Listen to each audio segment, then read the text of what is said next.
Hi guys, in this we're going to go over the chapters on unemployment. So let's get started. So there are four sections. So first we're going to talk about what is employment and what is unemployment. Now we study unemployment because economists typically use unemployment as a supplement measurement to see how good the economy is. Now normally we learned this from last chapter. The GDP is the best measurement for unemployment. GDP is the best measurement for the economy. But the issue for that is that GDP is not measured very up to date. So for US economy, our GDP is measured every 3 months, which means if you want to know what is your current GDP, you gotta wait for 3 months to find out, right? Because it's very late, or it's not very often measured. But if you want to find out what is your current economic condition is, we need some up-to-date measurement. Now this unemployment rate does provide that. So give the economy a more quickly and very up-to-date measurement, just how good the economy is.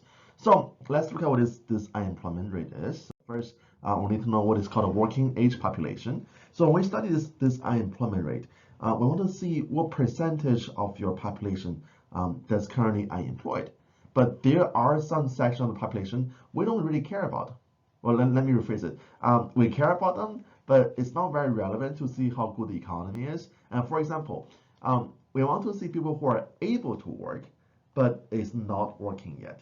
So which means people who are not able to work, then we don't need to know them, right? So we don't need to see how good the economy is.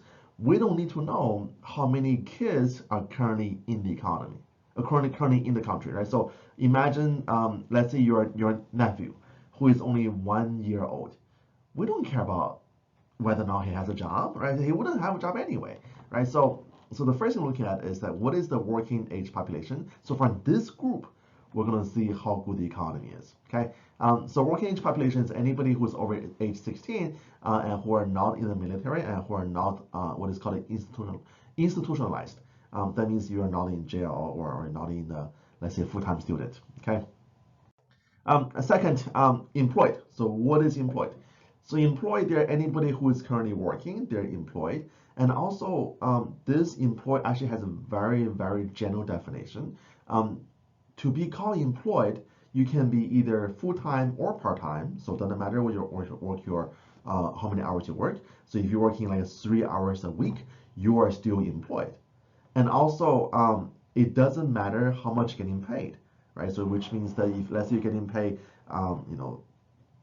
$20 per hour, then you are employed. You're getting paid $7 per hour, you are employed. You're getting paid $2 per hour, you're employed. And if you're getting paid nothing, so if you're in an unpaid position, you are still employed, right? So think about maybe like an unpaid internship, or maybe that you're working for your parents and they don't pay you. Guys, that happens to a lot of you guys, right? So your parents might have a business that says, hey, son, daughter, come over, help me. But they don't pay you. You are still employed, right? So employed doesn't mean how long you're working, how much getting paid. As long as you're producing for the company, you are employed. Next, unemployed.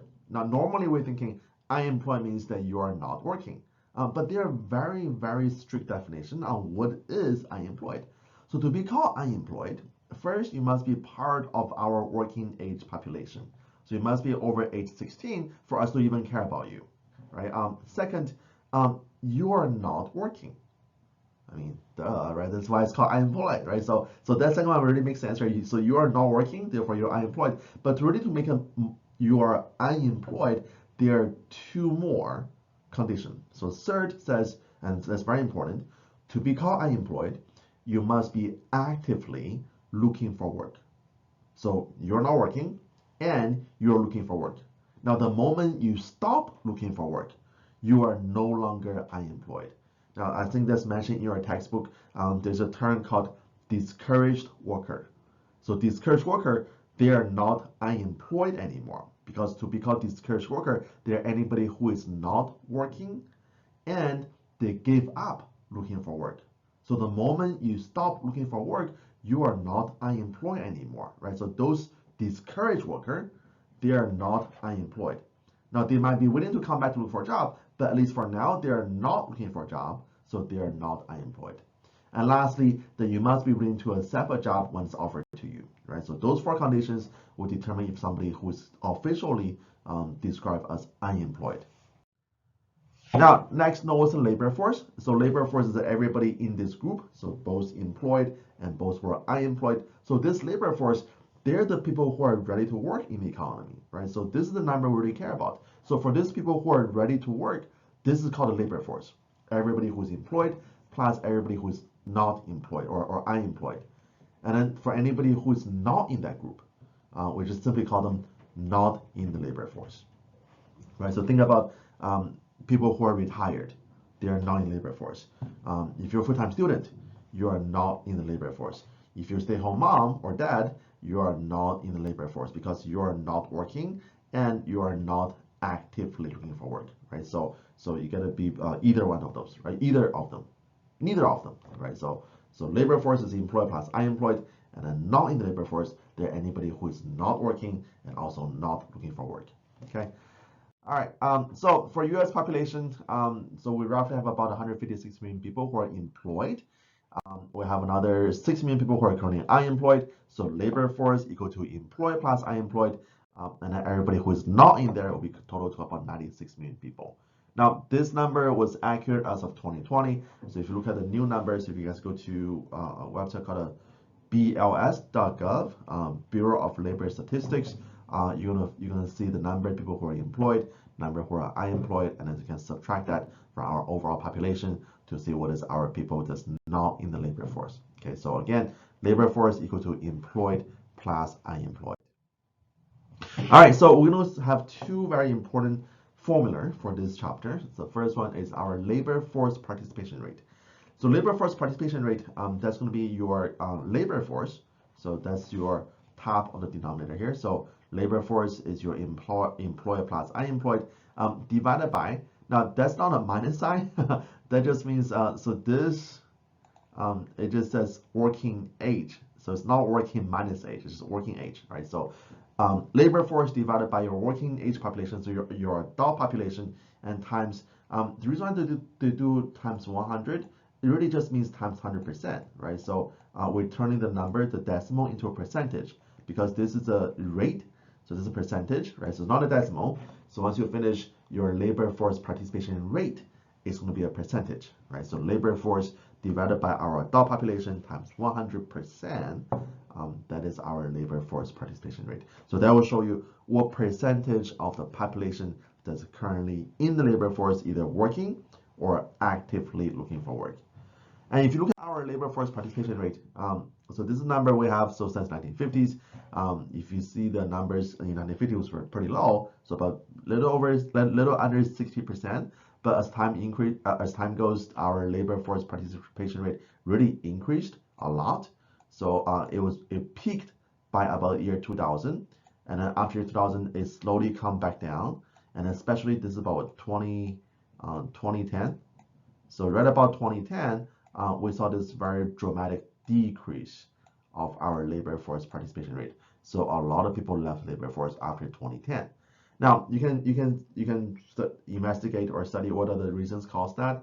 So a couple important factors. So we had a very bad recession back in 2008, 2009. So that recession caused a lot of people to just give up and left the labor force because they couldn't find a job anymore. But after 2010, economy got better, right? So economy recovered after 2010, but those people who left still didn't come back to labor force. And the reason why, because we have a group of Americans called the baby boomers. So they're anybody who were born between 1945 to 1965, right? So if you do a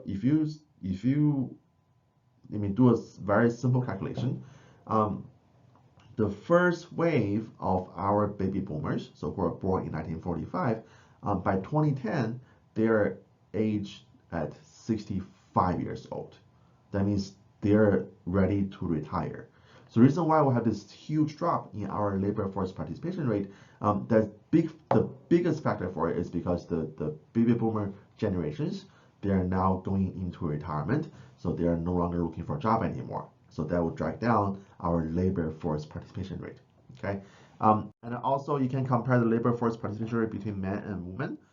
So there's a big discrimination of that since 1950s.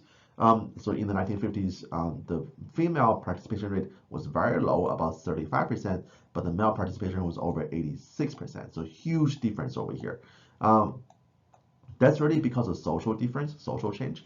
So if you guys remember any of the old movies you saw, the black and white movies, and then for any family in the movie, it's always the dad who is working, the mom is the home, right? So because of that family structure, it was a norm for women to stay in the household when they are married. So they are no longer looking for a job anymore. So they are not in the labor force, and that's why you see a very low female labor force participation rate, but very high male labor force participation rate. But since that we have been providing more opportunity for females, so there are many more jobs available for the females to come back to labor force. That's why you see this increase in labor force participation rate. But the reason why the male number has been going down, for one, is because of the increased life expectancy, that people are living longer. So therefore, we have more and more male workers who are able to survive more years in the retirement, right? So therefore, that's also dragging down our male participation rate. But another very big factor is that the economy, the structure for the economy has changed. That in the past, we used to rely on a lot of manufacturing jobs, which are male dominated, right? So in the old days, that if you want to find a job in a manufacturing industry, making cars, making trucks, making machines, there's a job for you. But now those jobs are moving overseas, right? But they're replaced with more service industry jobs. But those service industry jobs tend to be dominated by females, right? So that's why we see less opportunity for male and then more opportunity for female, and that's why both number has been converging for the last 50, 60 years.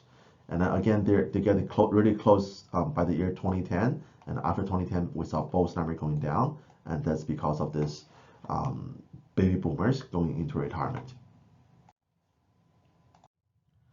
All right, so next, the other formula you need to know is the unemployment rate. So for unemployment rate, this is really the focus for this chapter, because this number here will indicate how good the economy is on the spot. So whenever you have a high unemployment rate, that means the economy is in trouble. Whenever you have a low unemployment rate, that means the economy is doing pretty good. So right now, this is today is March 2023. So U.S. unemployment rate is at 3.4%, which is one of the lowest in the last 50 years, right? So to find the unemployment rate, we're going to take our number of people who are unemployed divided by the entire labor force, and make sure, remember, this is at the end is times 100%, because we're looking at a percentage. So that will give you your unemployment rate. So unemployed divided by labor force, that's our unemployment rate, and this can indicate how good the economy is. But whenever economists is looking at this unemployment rate, we tend to look at both the unemployment rate together with our labor force participation rate. Because if you just look at the unemployment rate, sometimes you might have more discouraged workers in the economy, and those discouraged workers can throw this number off a little bit. So for example, imagine, let's say right now we have economy with 2 people who are unemployed, and we have 8 people working. So unemployment rate will become 2 divided by 8 plus 2, right? So that's your labor force. So together this would be a 20% unemployment rate. It's hard to write with a mouse. But imagine, what if for next week, that one of the person here decide, you know what, I don't want to look for a job anymore. That one person decide to stop looking for a job, and that person will be called a discouraged worker. So by then, what you're going to see is that you're going to have 1 people who is still officially unemployed, divided by 8 people working, so the same 8 people, and then plus this 1 person who is still unemployed. So now the unemployment rate becoming 11% now, right? So a huge drop compared to 20% before. So now right now it's only 11%, but the economy didn't get better, right? Actually I would say got even worse, because 1 person just totally gave up. That really shows how bad the economy is, right? So that's why for economists, when we look at this unemployment rate, we'll also look at what is the labor force participation rate. So that's a stronger evidence to show how good the economy is. Okay. All right. So here's some of your unemployment rate by different characteristics of the labor force. So by education, the more degree you have, the higher degree you have, the lower the unemployment rate, because that really shows you what kind of opportunity do you have available to you. And then also by race, we still have a very big difference between the unemployment rate between different racial groups. So Asians only 3%, but if you look at the other minorities, Hispanic is 4.7%, and then Black is 6.5%. And there are different factors that's going into this measurement that will cause this big gap in unemployment rate for different racial group. So for anybody here who's interested to learn more about it, my suggestion for you is to take a class in sociology. They can learn about the different factors what's impacting that. Several factors. If you can look at what is the level of education by different racial groups. You can look at what is the level of I don't know, maybe geographic locations or different industry. But what we cannot ignore that there is still racism in America. So many people are still being discriminated based on the color of the skin, and that's why we tend to see a higher unemployment rate for minority groups. So there was a study, actually experiment that people did. So this is a researcher did this about maybe 15 years ago. So back in the early 2007, 2008. So what they did, there's a website. It's called LinkedIn. I'm sorry. There's a website called Monsters. So Monsters is a company that posting all the job search for people. You can go on there to apply directly. So what the researcher did, they went to the website Monsters and they select different type of jobs in different industries, and they will submit 2 identical resume. So very similar working experiences, very similar education, and the only difference is for the resume is the name for the person.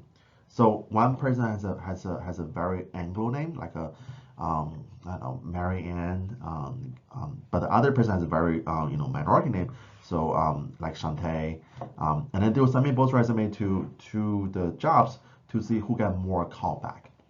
And on average, the white resume will get 50% more callback than the black resume, and then the only difference was the name for the person, right? So there's still racism in America. Okay, so that we just cannot ignore. All right, so if you guys want to learn more about it, take a sociology class. My favorite class in college was history and sociology, because you really learn a lot about the economy. Okay, and the next by age. So we do see a big difference by age as well. So young people tend to be disproportionately more unemployed. Again, that also goes with our education level, right? So many of the young kids don't have all the education that's required, so there are less opportunities available. And lastly, by gender, so there are very little difference in the gender unemployment rate. Okay, and then if you look at other countries, so for US, so this number was 2020. So for US, our unemployment is only 3.9%, which is very, very low. Compared to other countries, Spain has very high unemployment rate, 15.3%, Italy 10.6%, France 9.1%. So compared to most countries in the world, US tend to have a lower unemployment rate. And there are different reasons why this is happening. Some economists attribute this difference to more generous unemployment benefit for people in other countries.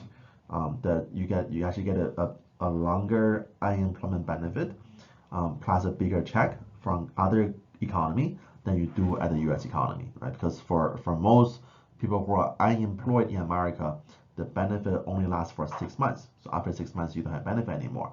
That's why we tend to have a lower and also shorter term for unemployment. All right, so this is our unemployment rate over time. So you see this really goes up and down, up and down, up and down.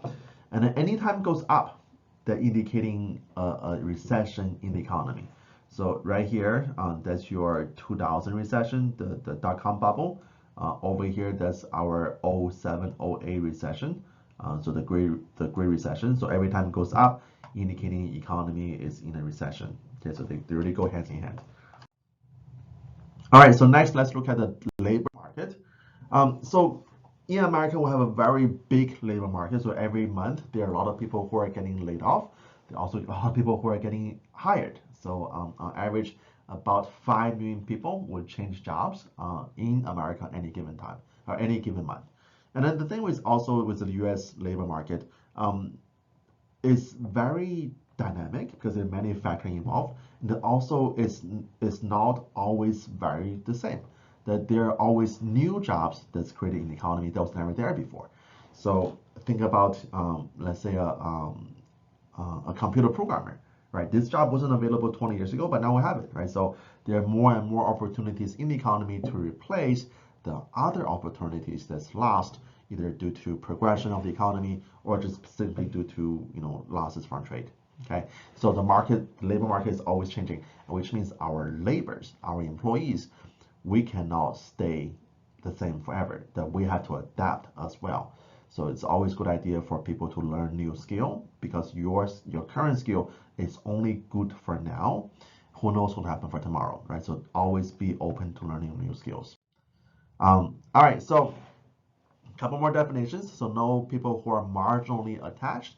So marginally attached are people who want a job, who look for a job in the past year, but right now they're not looking. So this is very similar to our discouraged worker, right? So people who want to work, but they are not looking right now, right? So this, the worse the economy is, the worse the condition is, the more marginally attached worker we have.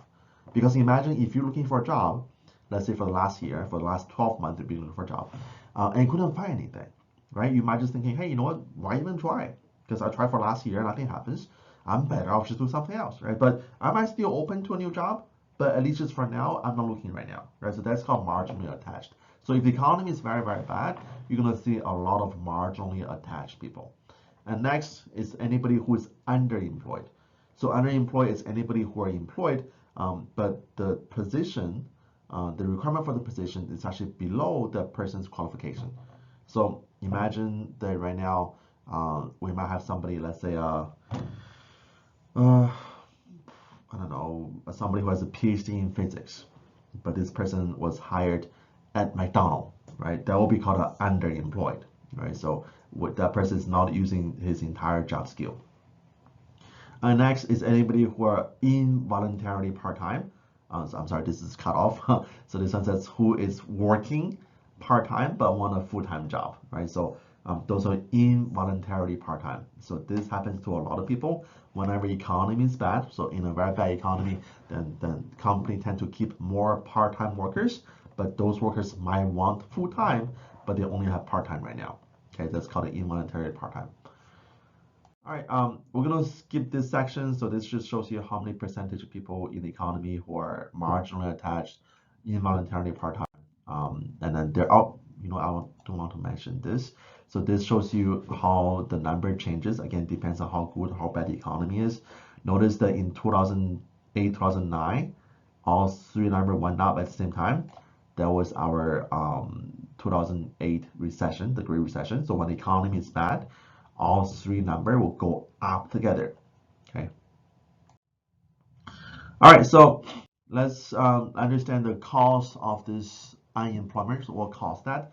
So think unemployment as a result of the labor market. So labor market is also dictated by supply demand. So there's a supply for labor. So this would be our household, our individual consumers, our individual people. We're the supply for labor. The demand for labor are the companies. So how many people company want to hire? That's your demand for labor. So once you put this demand for labor, supply for labor together, we're going to see what the equilibrium price is. And that is the wage for the market. And over here is our quantity of labor that's hired.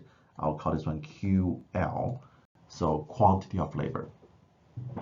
So the wage in the market is not decided by the companies. The wage for market is not decided by the employees. It's really decided by the intersection or the negotiations between the companies and then the workers. All right, so there's three types of unemployment. They're called frictional, structural, and cyclical. So frictional unemployment is anybody who is unemployed, and this might be because due to personal reason. This might be because it takes some time to find a job. This might also because there might be a mismatch between the worker's qualification and then the work's requirement. So those are called a frictional unemployment. Structural unemployment is that it means there's some very structural impediment or obstacles that's preventing people from getting the job. So imagine there might be some labor regulation that preventing people from getting the job. That means, you have to be, let's say, part of a labor union to get a job. But if you're not union, then you don't get a job, right? That's called structural unemployment. Cyclical is anybody whose employment or unemployment due to a change in the business cycle. So whenever the economy slows down, we have a recession, that you see more unemployment rate. So that high unemployment rate due to recession, that's called cyclical unemployment. There are different type of jobs that's really prone to cyclical unemployment. So think about a real estate agent. A real estate agent, their job are very cyclical, right? So when the economy is good, when everybody have a higher income, we're going to buy more houses. So low unemployment rate among real estate agent. But if the economy is bad, we don't buy houses anymore, then we're going to see more unemployment among people who used to be real estate agent. That's a very cyclical job. Okay, so let's look at so the frictional unemployment is 3 factors for it. So again, the job search resource. So what type of resource is available for people to conduct job search? Because again, it just takes some time for people to find the next job. So let's say right now, you're in a country, you don't speak the language, you don't have access to internet, then it may take you a little longer time to find a new job in the country, and that's called frictional unemployment. And also a mismatch. So imagine right now we have opening for 10 doctors. At the same time, we have 10 oil engineers looking for a job. That's a mismatch. That's also called a frictional unemployment. And then lastly, think about this unemployment insurance. So the benefit for people who are unemployed. So for a lot of people, when they're unemployed, they will get up to 6 months of unemployment insurance money, paycheck from the government. And then for a lot of people, they will magically find a job at the end of 6 months. Right? For first 6 months, nothing happens. And then the month the benefit about to expire, they find a new job. Right? So for a lot of people, that situation is also called a frictional unemployment. Okay. All right. So structural, again, this will be any type of structural impediment that's preventing the worker finding a job. So one example for that we're using this chapter is our minimum wage. That when the minimum wage is set too high, that can prevent the person from finding a job. So suppose right now the wage is determined in the market at equilibrium. So this is the wage right now, and then let's say we have a price floor or a minimum wage. So if our minimum wage is placed above our current market wage, oh, that's not good. So minimum wage placed above our current market wage. I don't want that. No, this. Okay. Then on the supply curve, right here, that is our quantity supplied. So that's how many people who want to work. And then on the demand curve here, that's our quantity demanded. That's how many people companies want to hire, right? So more people want to work, less people company going to hire. So this gap on top, now we used to call that a surplus, but a surplus in the labor market is called unemployment, right? So more people want to work than the number of people want to hire, then this gap here is our unemployment. So this high minimum wage can potentially cause more unemployment in the economy. Then more people want to work, but less people company want to hire, and that is called a structural unemployment. Okay, so a binding price floor, a high minimum wage will cause structural unemployment in the economy. All right, and I also know what's the efficiency wage. So efficiency wage is whenever the companies are voluntarily pay people more than what the minimum is. So pay people more than what the average is, right? So a company can use that as an incentive to encourage more productivity. So imagine company says, hey, you know what? Let's say, hey Brad, that if you work for somebody else, they'll pay you $10, but I'll pay you 15.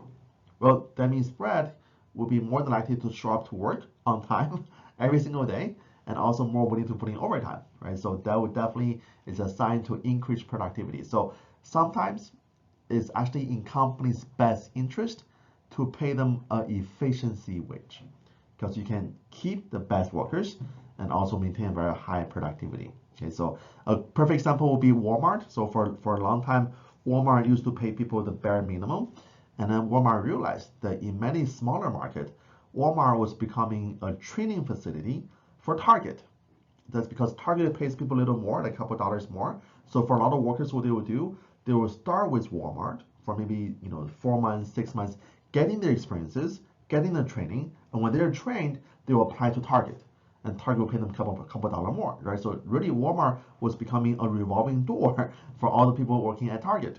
So to keep all the good employees, then Walmart decided to increase the pay, sometimes even more than Target, try to keep all the good employees they have in the store. Okay, so that's called the efficiency wage. All right, so this is 3 factors that can cause your structural unemployment. So labor unions that can cause structural unemployment, high minimum wage, and also job protections. So because sometimes it might make it more difficult to fire people. We don't have that in Texas. In Texas, you can be fired for whatever reason or even no reason. But if you go to other countries, especially the one we saw before, in Spain, in Italy, the company have to have valid reason to fire somebody. Therefore, companies are less likely to hire people because I don't want to take a risk. So that's one reason why you saw, because if I hire somebody who's not a good fit, it will be very difficult to fire that person, and that's why companies are less willing to hire people, and that's why in those countries you will see a very high unemployment rate. All right, so lastly, the cause of unemployment. So we're near the end. So if you have persistent high unemployment, so imagine the country's unemployment is stuck at 5%, 7%, 9%. That persistent high unemployment might change our equilibrium for high unemployment, or might change our equilibrium unemployment rate. So that's why we try not to have any persistent high unemployment rate, because doing that that will increase our long-term unemployment rate. So that's why our government is always very, very active, try to bring down any high unemployment rate. So long-term unemployment will lead to lead to lower life expectancy, higher mobility, and also higher chance of clinical depression. And also for family, for children, high unemployment rate will lead to actually lower academic performance, more mental stress, and also lower future. Oh, this is also blocked out. So lower future economic outcome, right? So that's why we don't want to see high unemployment rate. We want to keep the number as low as possible. The high unemployment can be very, very painful. All right, so a couple advice for employees. So always be on the look for new jobs. Do not be too comfortable in your current job because the economy is always changing. Then you don't know what's going to happen to your job tomorrow, right? So always have open mind, learn new skills, and then be open to new jobs in the future. Okay. All right, guys. That's it for this chapter. So have any question, let me know, and I will see you guys for next chapter. Bye bye.